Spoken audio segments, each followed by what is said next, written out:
کہ ہمارے ساتھ بھی ایسا کئی دفعہ آپ نے دیکھا ہوگا، حضور صلی اللہ علیہ وسلم کے دور میں ایک آدمی آیا اور اس نے آ کے وضو کیا، وضو والی جگہ پہ کھڑے ہو کر اب وہ ڈکار لینے شروع ہو گئے۔ بعض لوگوں کے ڈکاروں کی آواز بڑی دور تک جاتی ہے، کبھی کبھی آپ نے دیکھا ہوگا کہ پورا محلہ بعض کا چونک جاتا ہے کہ یہ حضرت اتنا بڑا ڈکار کہاں سے لے رہے ہیں اور کیا کیفیت ہے، جانوروں والی کیفیت بن جاتی ہے۔ اب وہ بندہ اونچی آواز میں، آپ مسجد کے اندر تھے، وہ باہر وضو کر رہا تھا، وہاں اس نے ڈکارنا شروع کیا۔ حضور صلی اللہ علیہ وسلم آہستہ چلتے چلتے قریب گئے، آپ نے اس کے قریب ہو کر فرمایا بھائی تھوڑا سا کم کھایا کرو، تھوڑا سا کم کھا لیا کرو، کیا ضرورت ہے اتنا گلے تک اس کو بالکل قابو کرنے کی کیا ضرورت ہے۔ اسی طرح حضور صلی اللہ علیہ وسلم نے فرمایا وَلَوْ كُنْتُمْ عَلَىٰ نَهْرِ جَارٍ، تم ایک نہر کے کنارے وضو کر رہے ہو، پانی وافر مقدار میں موجود ہے، میرے آقا نے فرمایا وہاں بھی تمہارے پانی سے حساب کیا جائے گا کہ تم نے کتنا پانی استعمال کیا وضو میں۔ یہ مطلب نہیں کہ پانی کھلا ہے تو ٹوٹی چھوڑ دو، نل کھول دو، پانی ضائع ہوتا رہے، یہ ہماری عادات بھی شامل ہے۔ ہم نے یہ ہماری ذمہ داری ہے کہ ہم اپنے بچوں کو جب نماز کی تربیت کرتے ہیں تو یہ تربیت ان کو کریں کہ وہ اس انداز میں بات کو سمجھے، یہ ہماری بنیادی ذمہ داریوں میں یہ چیز شامل ہے۔ لیکن ہوتا کیا ہے، ہم مسواک لے کے بیٹھتے ہیں، مسواک کر رہے ہیں اور ادھر سے نل کھلا ہوا ہے، ٹوٹی کھلی ہوئی ہے اور پانی جو ہے وہ لگاتار ضائع ہو رہا ہے، موٹر چل رہی ہے اور مسجد کے نام بجلی کا بل جو ہے وہ بن رہا ہے، پانی ضائع ہو رہا ہے۔ اللہ کے رسول صلی اللہ علیہ وسلم نے سختی سے منع فرما دیا کہ تم نماز کے لیے آتے ہو، اس کا اہتمام کرو کہ اتنی پانی اتنا استعمال کرو جتنی تمہاری ضرورت ہے۔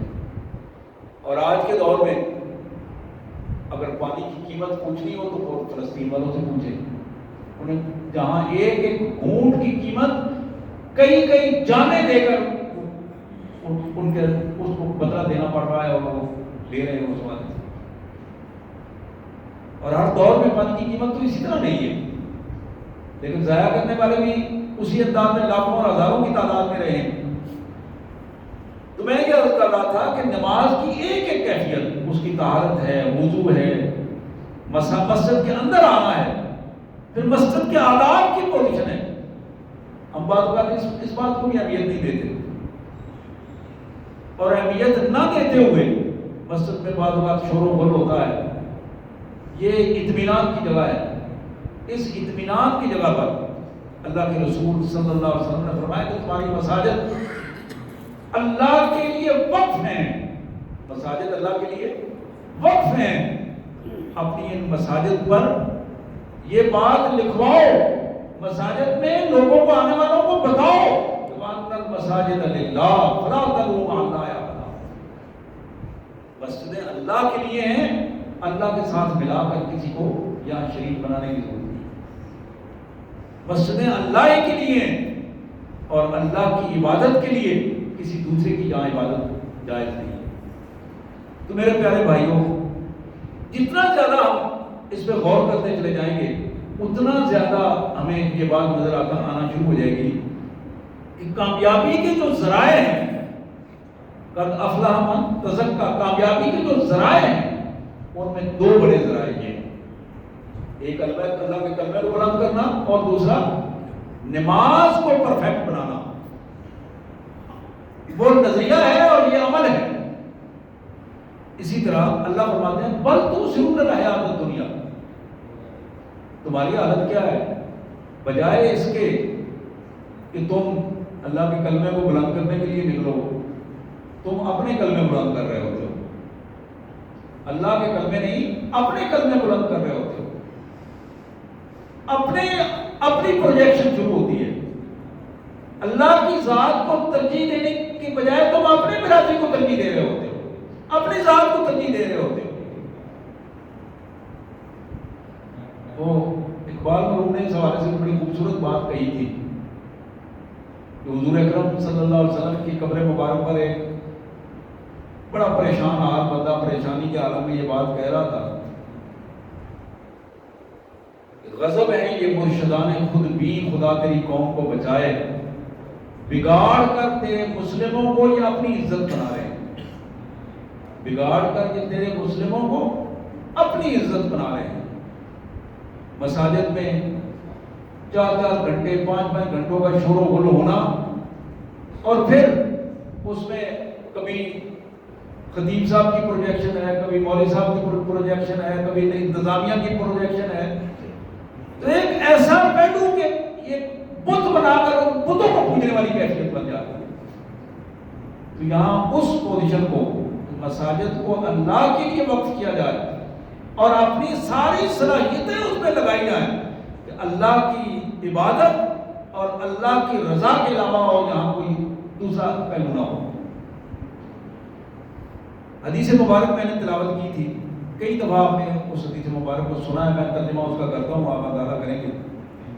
اللہ کے رسول صلی اللہ علیہ وسلم نے فرمایا کہ جس بندے نے رمضان المبارک میں ایمان اور احتساب کے ساتھ روزہ رکھا، ایمان اور احتساب کے ساتھ، اللہ تعالیٰ اس کے پہلے سارے گناہ معاف کر دیں۔ پھر فرمایا کہ جس شخص نے رمضان شریف کی راتوں کو، رمضان شریف کی راتوں کو اللہ کی حضور کھڑے ہو کر عبادت کی اللہ کی رضا کے لیے، تو یہ بندہ وہ ہے کہ جس کے اللہ تعالیٰ پہلے گناہ معاف کریں گے، سارے معاف کرنے کے پہلے ایمان اور احتساب کی ضرورت ہے۔ ان دو چیزوں کی بڑی اہم ضرورت ہے۔ اسی طرح من قام فی لیلۃ القدر، جس نے لیلۃ القدر یہ اس رات کو وہ کھڑا رہا، منصوب آتا رہا اللہ کی عبادت میں اور بے ساختگی کی کیفیت میں اپنے گناہوں کی معافی مانگتا رہا، اللہ کے رسول صلی اللہ علیہ وسلم نے فرمایا اللہ اس کے پہلے گناہ معاف کروا دے گا۔ ان تینوں چیزوں میں جو بنیادی چیز کام کر رہی ہے اس کو ہمیں سمجھنا ہے تاکہ ہم اس کو گناہوں کی معافی ہمیں مل سکے۔ پہلی چیز ہے ایمان، ایمان اور احتساب۔ ایمان کیا چیز ہے؟ حضور اکرم صلی اللہ علیہ وسلم نے فرمایا لا ایمان لمن لا عہد لہ، جس بندے کا وعدہ نہیں ہے، حضور نے فرمایا وہ بندہ ایماندار نہیں، بے ایمان ہے۔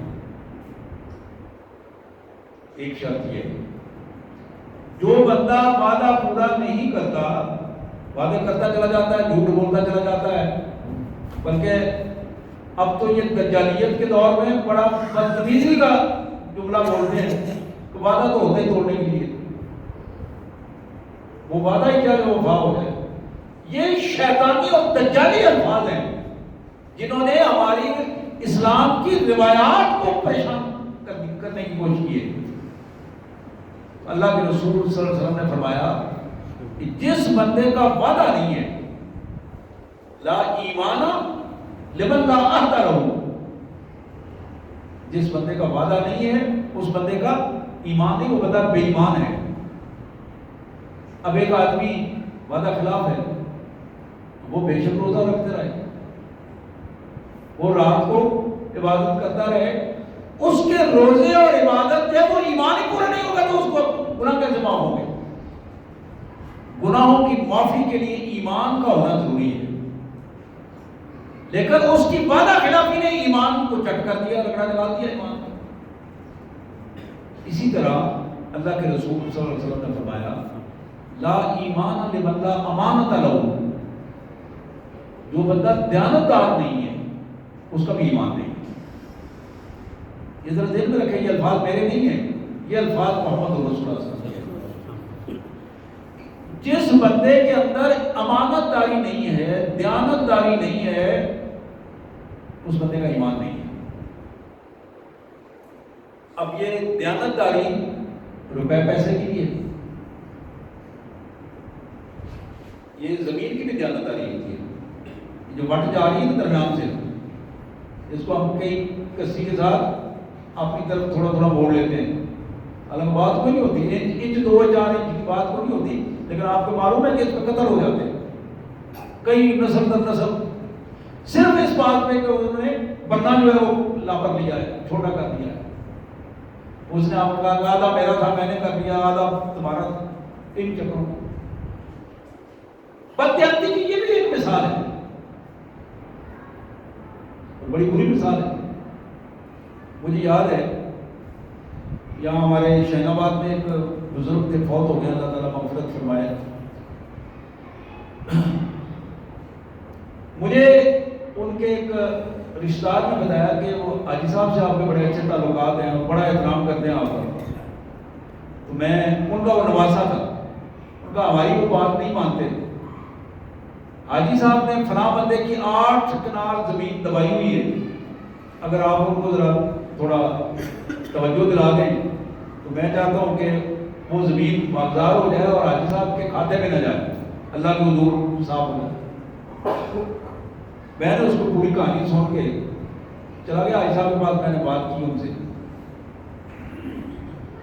جب پوری بات میں سنا چکا، وہ کہنے لگے کہ یہ بات ٹھیک ہے کہ میں نے کسی کے 8 کنال دبائی ہوئی، لیکن اگلی بات یہ بھی ہے کہ میری جو 15-20 کنال اس نے دبائی ہوئی ہے وہ کون دے گا؟ اس کا تو حل بتائیں۔ میں نے کہا کہ اس کا حل تو اس سے پوچھے گا، اللہ تعالیٰ پوچھے گا، لیکن اس 8 کنال کا جواب آپ کو دینا پڑے گا اس کی، کیونکہ آپ اس کے بدلے میں اس کو نہیں لے سکتے۔ یعنی یہ 8 کنال کسی اور کی ہے، آپ کی کسی اور نے دبائی ہوئی ہے، اس کا مطلب یہ نہیں کہ وہ اس انداز میں آپ اس کو بٹا سٹا کر لیں۔ یہ تو بددیانتی ہے اور اس کا جواب آپ کو دینا پڑے گا۔ حاجی صاحب کو بات سمجھائی، انہوں نے کہا بس وعدہ میں کل جا کے انشاءاللہ یہ زمین ان کے حوالے کرتا ہوں، اور انہوں نے واقعی کل اگلے دن جا کے انہوں نے کہا میرا معاملہ میرے رب کے ساتھ ہے، وہ مجھے نہیں بھی دیتے کوئی بات نہیں، میں اپنے اللہ تعالیٰ کے ساتھ کروں گا، لیکن میں اللہ کے حضور پاک صاف ہو کر جانا چاہتا ہوں۔ یہ 8 کنال زمین جو میں ان کو، وہ باغات والی زمین تھی، اچھی قیمتی زمین تو ادھر رہ گئی، حاجی صاحب اللہ کے حضور چلے گئے۔ یہاں بھی اس طرح کے کئی واقعات ہوں گے، کئی قصے ایسے ہوں گے جو ہمارے مکانوں کے دیواروں کے قصے ہیں، چھتوں کے قصے ہیں، چھوٹی چھوٹی باتوں پہ ناراضگیاں ہیں، اور ان ناراضگیوں کو لے کر ہم اپنی اپنی جگہ پر بیٹھے ہوئے ہیں۔ تو میرے پیارے بھائیوں، یہ ساری چیزیں، یہ مکان، یہ زمین، یہ ہر چیز، کاروبار، یہ ادھر ہی رہنا ہے۔ جب انسان جا رہا ہوگا تو پھر وہ اکیلے جا رہا ہوگا، نہ اس کی مٹھی میں کوئی چیز ہوگی، اور نہ کفن کو جیبیں تو اس میں کوئی چیز لے کے جائے گا، اور نہ اس کی ہمت ہے کہ وہ لے جانے کی پوزیشن میں بھی نہیں ہوگا۔ ان حالات میں فرمایا کہ لا ایمان لمن لا امانت لہ، جس بندہ جو دیانتدار نہیں ہے، دوسرے کا حق کھاتا ہے، امانت دار نہیں ہے، اس کا ایمان قابل قبول نہیں ہے۔ جب ایمان ٹھیک نہیں ہے پھر اس کے روزے بھی مشکوک ہیں، پھر اس کا راتوں کا کھڑا ہونا بھی مشکوک ہے۔ یہ ایمان کی پوزیشن ہے۔ تیسری بات اس حوالے سے بڑی اہم ہے، اللہ کے پیارے حبیب صلی اللہ علیہ وسلم نے فرمایا، کئی دفعہ آپ سب بھائیوں نے کئی دفعہ یہ حدیث سنی ہے، حضور نے فرمایا کہ ایمان اور جھوٹ، ایمان اور جھوٹ دو چیزیں ایک جسم میں اکٹھی نہیں ہو سکتی۔ یا بندہ ایماندار ہوگا یا بندہ جھوٹا ہوگا۔ جو جھوٹا ہے وہ ایماندار نہیں ہے، جو ایماندار ہے وہ جھوٹا نہیں ہے۔ اب ایک آدمی دڑا دڑ جھوٹ بولتے ہوئے اسے شرم نہیں آ رہی، وہ مذاق میں بھی جھوٹ بولتا ہے، وہ سنجیدگی میں بھی جھوٹ بولتا ہے، وہ اپنے مفاد پرستی میں بھی جھوٹ بولتا ہے، کسی کی انسلٹ کرنے میں بھی جھوٹ بولتا ہے، ہر سطح پہ۔ یہ جھوٹ جو ہے اس نے اس کے ایمان کا جنازہ نکال دیا ہے۔ تو میرے پیارے بھائیوں، جب یہ جھوٹ اندر رہے گا، ایمان نہیں رہے گا، تو پھر وہ کیسے سلسلے قبول ہوگی، کیسے باتیں قبول ہوگی۔ دوسرا پہلو یہ تھا، وہ احتساب کا پہلو تھا۔ ایمان اور احتساب، یہ دو شرطیں حضور نے فرمائی ہیں۔ روزہ رکھا ایمان اور احتساب کے ساتھ، رات کا قیام کیا ایمان اور احتساب کے ساتھ، لیلۃ القدر میں رات بھر گزارا اللہ سے معافی مانگتے ہوئے ایمان اور احتساب کے ساتھ، تب فیصلہ یہ ہے کہ غفر لہ ما تقدم من ذنبہ، اس کے پچھلے سارے گناہ معاف فرما دے۔ میں پڑھ رہا تھا، اللہ کے رسول صلی اللہ علیہ وسلم نے فرمایا کہ لیلۃ القدر کو ایک آدمی 3 قسم کے آدمی حضور نے فرمایا وہ جو مرضی کر لیں، جب تک سچی توبہ نہیں کریں گے اللہ تعالیٰ ان کے گناہ معاف نہیں کرے گا۔ آتی شرابی کے گناہ اللہ تعالیٰ معاف نہیں کرتا، جو توبہ کے سہارے پر شراب پیے رکھتا ہے، نشہ ہے، منشیات میں ملوث رہتا ہے پوری طرح۔ پھر آپ نے فرمایا وہ شخص جو غریب ہے محتاج ہے، لیکن وہ آکڑ خان ہے، بات کرتے ہوئے آکڑ کی بات کرنی ہے، تمیز سے بات نہیں کرنی، اکھڑ کے بات کرنی ہے، غربت اپنی جگہ پر، لیکن عاجزی کو اس نے چھوڑ کر تکبر اختیار کر لیا ہے۔ عائل مستكبر، ایسا مانگنے والا، ایسا غریب آدمی جس نے اپنی غربت کے ساتھ اپنے آپ کو اٹیچ کر دیا ہے، کبر کے ساتھ، بڑائی کے ساتھ، اکڑ خانی کے ساتھ، متکبرانہ رویے کے ساتھ۔ پھر حضور صلی اللہ علیہ وسلم نے فرمایا وہ بندہ جو بے غیرت ہو جائے، جس کے گھر میں برائیاں ہو رہی ہوں اور ان برائیوں کو وہ روک نہ سکے، گھر میں برائی ہو رہی ہو روک نہ سکے، ان کا سرپرست بن جائے، ایسے بندے اگر عبادت بھی کریں تو اللہ ان کی عبادت کو بھی منظور نہیں کرتا جب تک کہ وہ سچی توبہ نہ کر لیں۔ تو میرے پیارے بھائیوں، یہ پہلو ہمارے ذہن میں رہنا چاہیے۔ اس پہلو کو ذہن میں رکھ کر ان حوالوں سے ہمیں اپنے آپ کو لے کر آنا ہے۔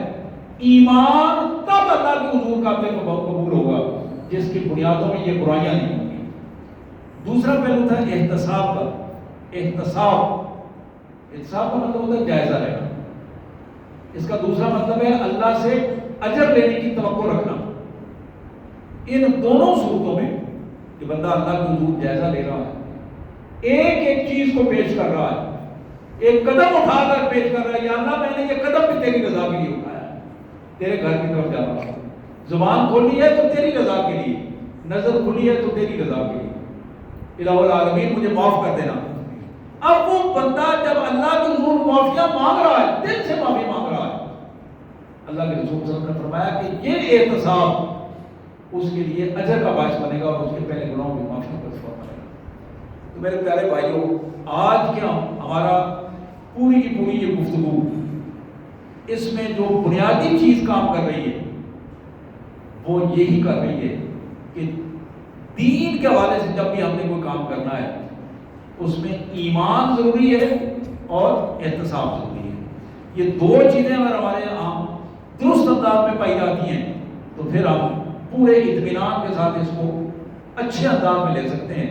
اللہ سے دعا ہے اللہ تبارک و تعالیٰ ہمیں توفیق عطا فرمائے کہ ہم اس کی فرما برداری میں، اللہ تبارک و تعالیٰ کی فرما برداری میں محمد کریم صلی اللہ علیہ وسلم کی مبارک سنت کے مطابق اپنے آپ کو ڈھال سکیں۔ وآخر دعوانا الحمدللہ رب العالمین۔ فلسطین واسطے اسے تباہ برباد کرے، انہوں کا اللہ محافظ، اللہ نے کامیابی کرے، اللہ نے جو شہادت ہونا یا قبول فرمائے کہ دعا منگو جوڑ کے سارے منگو بابو گڑ گڑا دے۔ بسم اللہ الرحمن الرحیم۔ یا رب لک الحمد کما ینبغی لجلال وجهک وعظیم سلطانک۔ یا رب لک الحمد کما ینبغی لجلال وجهک وعظیم سلطانک۔ اللہم صلی علی محمد وآل محمد وبارک وسلم۔ یا اللہ تیرے کمزور بندے، الہ العالمین بہت کمزور بندے، ہمارے روزے جو کمزوری کی علامات ہیں، رات کا کھڑا ہونا کمزوری کی علامات ہیں، الہ العالمین ان کمزوریوں کے باوجود ہماری ان کمزور عبادتوں کو قبول فرما لے۔ یا اللہ ہمارے گناہوں کو معاف فرما لے، الہ العالمین ہمارے گناہوں کو معاف فرما لے۔ یا اللہ تیرے حضور درخواست کرتے ہیں مالک الملک اور اپنے گناہوں سے توبہ مانگتے ہیں الہ العالمین، اور آئندہ نہ کرنے کا وعدہ کرتے ہیں الہ العالمین، ہمارے گناہوں کو معاف فرما لے۔ یا اللہ ہمارے بیماروں کو شفا عطا فرما دے، الہ العالمین شفا کاملہ واجلہ عطا فرما دے۔ ہم میں جو بیمار ہیں، ہمارے گھروں میں جو بیمار ہیں، الہ العالمین رحم فرما اور شفا عطا فرما۔ یا اللہ جو ہمارے فوت شدگان ہیں، والدین ہیں، اہل خانہ ہیں، بچے ہیں، بھائی ہیں، الہ العالمین ان سب کے لیے ہم دعا کر رہے ہیں، الہ العالمین ان کی مغفرت فرما اور انہیں اپنی جوار رحمت میں جگہ عطا فرما۔ یا اللہ کریم، یا ارحم الراحمین، مجاہدین جہاں کہیں بھی تیرے حضور، تیری رضا کے لیے، تیرے کلمے کو بلند کرنے کے لیے مالک ان کی مدد فرما دے۔ الہ العالمین تو ان کا خود آسرا بن جا۔ الہ العالمین ہمیں ان کا سہارا بننے کی توفیق عطا فرما، ان کے شہداء کو درجات عطا فرما دے، ان کے بیماروں کو شفا عطا فرما، ان کے بچوں اور ان کی خواتین کی حفاظت فرما۔ یا اللہ کریم مالک الملک، اس کائنات میں اتنے لوگ بھی تیرے نام پر برسر پیکار ہیں، ہم ان سب کے لیے نصرت کی دعا کرتے ہیں۔ اللہم انصر المجاہدین فی کل مکان، فی سائر عالم الاسلام وفی کل انحاء العالم، اللہم انصرہم ولا تنصر علیہم۔ الہ العالمین مالک الملک ہماری اس مسجد کو، اس مرکز کو لوگوں کے دلوں کا مرکز بنا دے۔ الہ العالمین لوگوں کے دلوں کو مساجد کی طرف راغب فرما۔ الہ العالمین ایمان اور احتساب کا صحیح جذبہ پیدا کرنے کی توفیق عطا فرما۔ یا اللہ ہماری اس دعا کو قبول فرما۔ الہ العالمین ہماری ان دعاؤں کو قبول فرما۔ صلی اللہ تعالی علی خیر خلقہ محمد وعلی آلہ و اصحابہ اجمعین برحمتہ۔ جزاکم اللہ خیر۔